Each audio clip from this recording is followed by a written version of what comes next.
Figure it out. Hello, this is Adam Koralik from Figured Out Productions. The following video is a video of some kind, and I hope you enjoy it. Hey guys, it's Adam here, and today is, if you're watching this the day the video came out, is September 9th, 2018, which means it is the Sega Dreamcast's 19th birthday. Holy crap. So why even talk about that? Well, the Sega Dreamcast is by far my favorite video game console of all time, and I just love to acknowledge that because I'm very passionate about it. I care very much about it, and it's fun to me to be able to acknowledge it every year. But because of the unique circumstances that is the Dreamcast, because it's so passionately followed by so many different people, and under the unique circumstances of being a retro game console that still gets new content, it's actually worth talking about and sitting down and just having, I think anyway, a little chat about it every year, just to see, you know, kind of what the last year was like, maybe what's coming up. And then we have a very special donation towards the Dreamcast this year from the BitStation, which we'll talk more about. But again, if you want to check out BitStation, they're a very cool website. There'll be a link in the description, but you'll see why. You'll see why soon. So for the last year, for the people who don't know, because believe it or not, there's a lot of people who, when they see videos like this, they still don't know this. Sega Dreamcast, despite being 19 years old, despite its parent company Sega having basically abandoned it in 2001 for all intents and purposes, really technically officially in 2007 was their last release of any kind. Despite that, the Dreamcast has persevered. It has continued. It still gets new games. And almost every single year since 1998, I think there was one exception, was 2010 or 2011, I don't remember offhand, one of those years. With the exception of that one year, every single year there's been at least one game released for it. And what's weird is, obviously that's weird that it still happens, and you would think it would get less and less, and it did for a while, but now it's getting higher and higher. There's actually more and more content coming out. Now this year, there was 4 new titles released. And like I said, there's more coming, and I'm defining it within the last calendar year since we last taught when the previous birthday was. But yeah, it's for those who don't know, one of the things that really hurt the Dreamcast back in the day, not as much as people think it did, but it did hurt it, was when the Dreamcast was conceived, it could read 3 formats. One called GD-ROM, which is how the main games all came out on. That's what Sega put stuff out on. Music CD formats. But they also included this extra thing called a MIL CD. Now, a MIL CD was essentially a music CD with just extra lines of data in it. And that data would allow it to be able to do special things on a Dreamcast. So for example, the conceived concept was, particularly in Japan, the idea was you would get karaoke discs or music CD discs that had just a little bit of data in them that the Dreamcast could uniquely use, so that when the music CD played, it would have extra visualizations or just stuff like that. It wasn't really meant to be anything else. But people eventually figured out, hey, you can reformat Dreamcast data, run it through the MIL CD exploit, and basically that creates the whole burned games problem. But despite that being one of the flaws that brought the Dreamcast down, only one of, there were much bigger issues, but despite that being one of the issues, it also opened the door to independent development. And that's why the Dreamcast has been able to endure, in addition to having just a rabid fan base of nerds like me who were just like, I want new Dreamcast stuff. In addition to that, so you have the ability to make these new games, and there's still people who passionately do that. So today I want to talk about some of those games they came out within the last year. Now keep in mind, every single one of these games I'm going to talk about has already had a video on it, so there's no reason to go into a whole ton of detail. You can see each individual video if you are intrigued at the basic concept. But one of the games, I believe it was the first one this year, was a game called Hermes. Now this was made by Retro Guru. They originally did a game called Fruity for the Dreamcast. I believe they're based in Austria. Almost all the independent games always come out of Europe. It's very odd, but it's cool. I'm glad there's a whole continent that just loves to make new Dreamcast stuff. It's great. But yeah, this is a cool game where you basically just pursue this. It's a platform where you basically pursue this chicken, and you have to catch it, and you have to avoid pooping. It's really weird, but it is a fun game. And like a lot of the independent games that come out now, it'll come with what they claim is a bonus music CD, but really it's just a technical programming trick. This game will work on your Dreamcast, but it will also work in a music CD player of any kind, and you can play music. On top of that, in a lot of the builds these days, have extra versions of the game. If you stick this in a PC, it even says it right here. It'll work on Amiga OS, Mac OS, and Windows. So there's a PC version right on the disc, in addition to functioning on your Dreamcast, because again, Mil CD stuff is basically a music CD with extra lines of data. So in this case, the guys make a music CD that has an extra line of data that is the game. You get it? So it's very cool. And you can use that. You can make the Dreamcast survive onward because of it. It's very, very cool. But yeah, new game called Hermes. And then the other three that came out this year are very, very strange. And I've said this every time I talk about them. There is a guy, well, this isn't the guy's name, but his company is called Josh Prod. Now this dude is certainly unique in the Dreamcast independent scene. Now most independent Dreamcast developers will either make a game for the ground up for the Sega Dreamcast as a passion project, and sometimes it'll end up on other platforms. That was kind of the older model. Then eventually what it became was, I'm making my game for a whole bunch of platforms, let me just throw it onto the Dreamcast. Kind of the case with Hermes here. But Josh Prod is unique because he doesn't do either of those things. This dude will, he's not even a developer is my understanding, he's a publisher. What he'll do is he'll go down and track down games one way or another, and he'll be like, I am bringing this shit to the Dreamcast. I want to, I like it, let's make it happen. And he does that through different means every time, some of which are more unique than others. So let's just go over a couple of them. First is 4x4 Jam. This is, I have to just say it, by far, from a visual and technical perspective, the most impressive independent Dreamcast game ever released, even more than Stormwind. Now Stormwind's a more fun game, don't get me wrong, but 4x4 Jam is fun. But the reason this is impressive is because it actually looks like a legitimate 3D, 3D in the sense of Dreamcast, not 3D in like, 3D goggles type of way, but you get what I'm saying. Dreamcast game that actually could have come out back in the heyday. Now Stormwind always looked like that, but it looked like not a high-end version of that. Now, to be fair, neither does 4x4 Jam, but it is much more visually impressive. Now, the reason for that is it was originally a PSP mini game, and it was a pretty cool game, but the fact that he was actually able to bring it over to the Dreamcast at all is impressive. Now, had this come out back in the day, it would not have stood out amongst the crowd, but the reason it does now is because no one else is doing stuff like that. Not only did this dude do it, it's just amazing he was able to find this game and be like, you know what, bring that shit, bring it over to the Dreamcast. And I respect the hell out of him for doing it, because on top of it, it is actually a fun game. I actually got kind of sucked into it for a while. So, but again, more information if you want to see whole video, there's dedicated to it. This is a unique story. He brought the game Flashback over to the Dreamcast, the classic game Flashback from, I believe it was the late 80s, early 90s. It was never my game. I even admit that in my video about it. But the thing that's really strange about this is people were like, why would you bring Flashback? Like there was an emulated version on the Dreamcast, like it's been out for like 10, 15 years, whatever it is. Like, why did we need an official release of Flashback? Well, the key word there is official.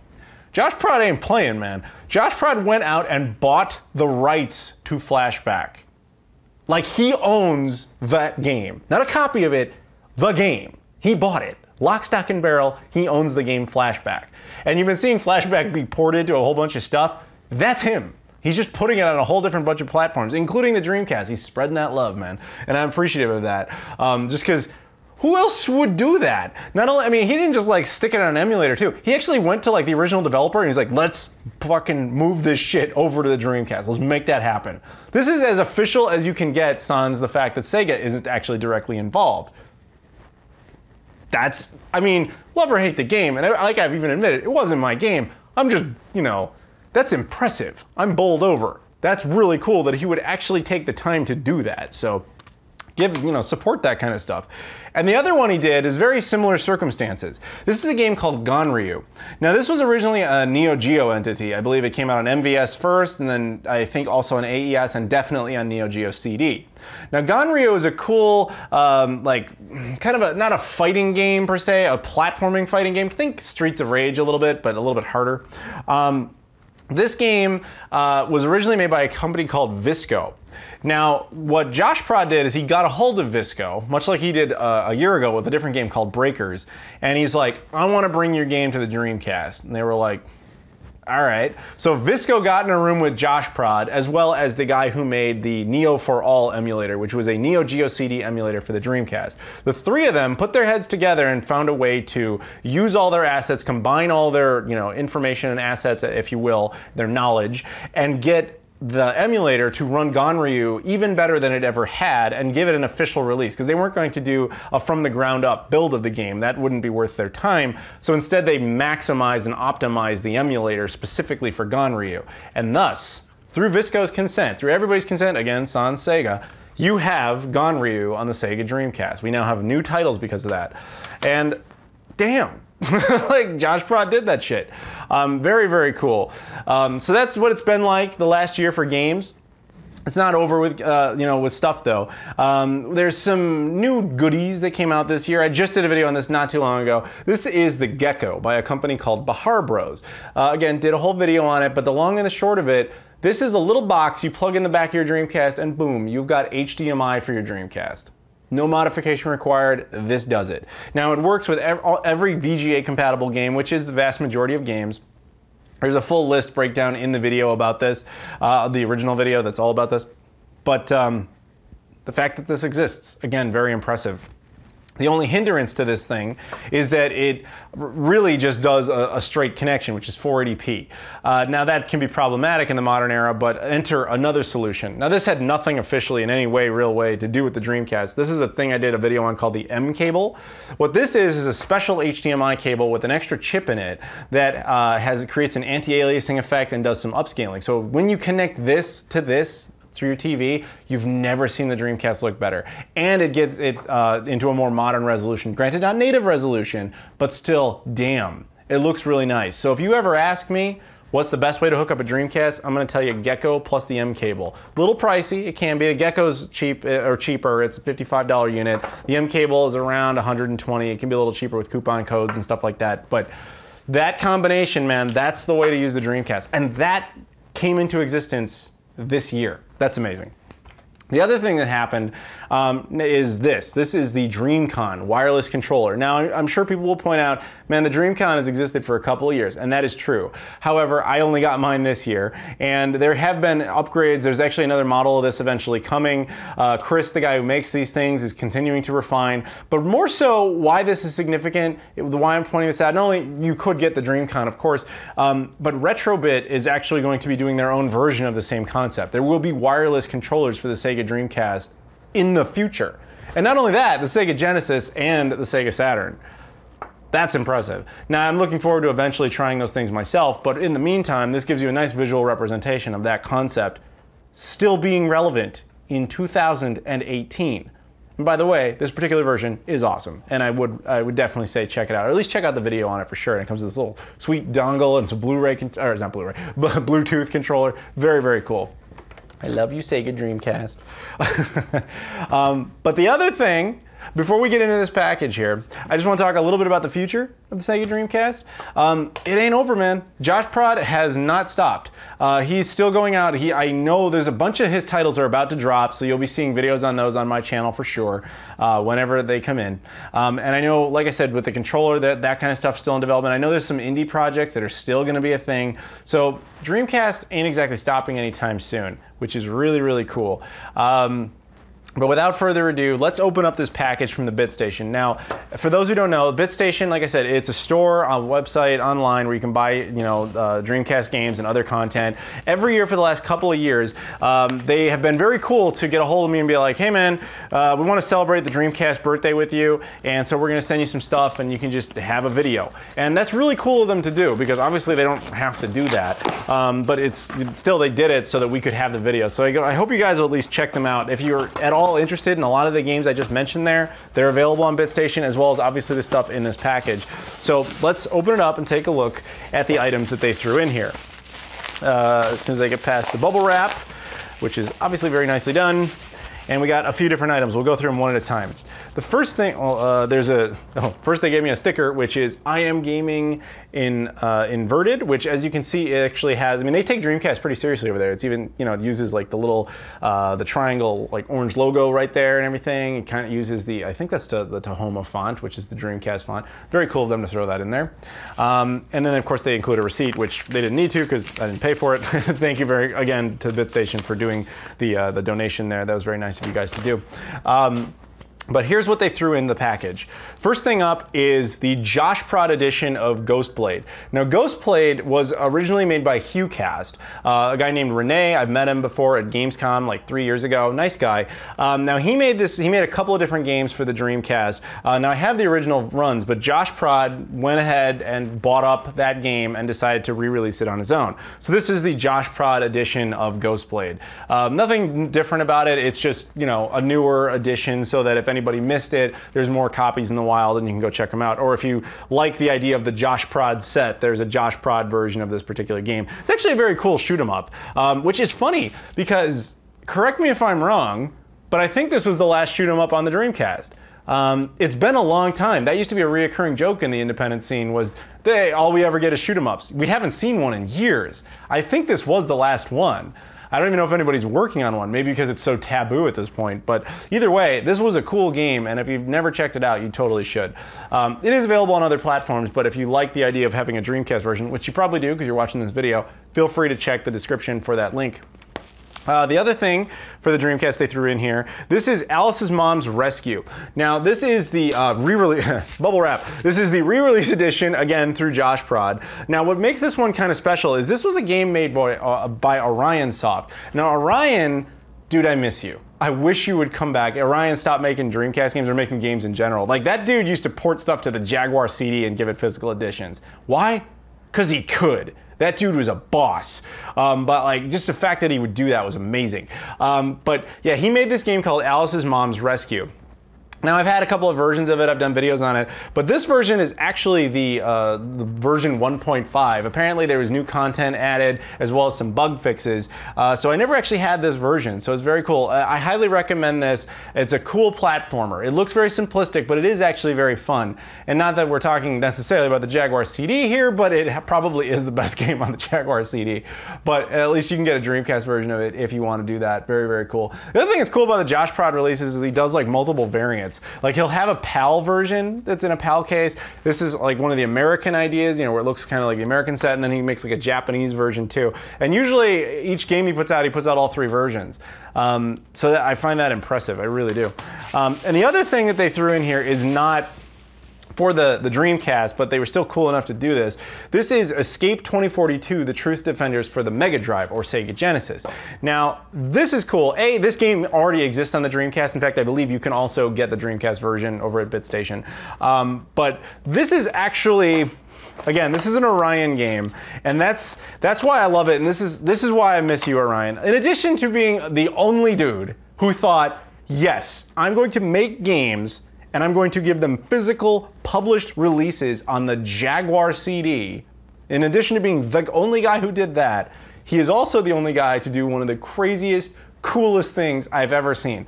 Now, Escape 2042, like I said, this game is on the Dreamcast, and I've done a video of the Dreamcast version. You can check that out as well. But he also did a Sega Genesis version. I think he even did a Game Boy version of this. It's a pretty cool game, actually. But the reason this release really impresses me is he did cross-compatibility between his releases in one of the weirdest ways ever. See, like I mentioned before, games like Hermes, you can stick it in your PC and it'll have like the PC edition. It may even have a few others, like that one has Mac OS and Amiga OS and stuff like that. Orion took that to another level. Like, he would have a lot of different platforms connected there. Like, a lot. But this one was really special because he designed it so that you could take the Sega Genesis game or Mega Drive game, stick it in your Mega Drive or Genesis, and if you had the Sega CD connected, you could stick the Sega Dreamcast version of it into it, and they would work together as a unit to give you better music in the Sega Genesis version. Did you even follow that? You have 3 different generations of Sega hardware and software cooperating together to be able to give you a Sega Genesis game with just better music. Why would he do that? Because he fucking could. And that's why I miss you, Orion. No one else would think or care enough to do that. And that's what was amazing. He didn't care if you cared. He still did it anyway. He was just like, you know what? That's awesome. I'm gonna do that because it excites me. And that excites me too, because now I can check that out, because just the notion that I could stick this in a Sega Genesis, stick the Dreamcast disc into the Sega CD and have it all work together and be better for it, That's awesome. That's just awesome. So Orion, I seriously miss you, and I hope you will come back to the Dreamcast scene and the gaming scene in general. You are sorely missed. Josh Prod, I really hope you will continue all your efforts. I know you are in the foreseeable future. There's gonna be all sorts of cool stuff there. And to everyone else out there, I hope that you just, if you love the Dreamcast at all, I hope you continue to support it. It's still mind-blowing to me that, dude, it's 19. It can buy beer in certain countries now, except for mine. And that's, I think a lot of countries also 18 too, but I think Canada, 19, for example. So you can buy a beer in Canada. Go for it, Dreamcast. Have it, live it up. It's just so weird to me. Like, the majority of my life, the Dreamcast has been out now. And because I remember it coming out so well. And it's just amazing that we're sitting here in 2018 on its 19th birthday, acknowledging new titles for it. Really? Like, that's hard to believe that would ever be a thing, but it is. It's just crazy, and that there's new stuff coming. That's very impressive to me. It's very, very cool. So again, if you guys are interested in any of this stuff, please feel free to go to the description, check out the BitStation. Again, the link will be in there. I'll actually also throw in a link to the Bahar Bros, and I'll even put in Chris's email if you want to ask him about this controller as well. But yeah, guys, that's all for now. Thank you very much for watching, everybody, and I'll see you all later. And happy 19th birthday, Sega Dreamcast.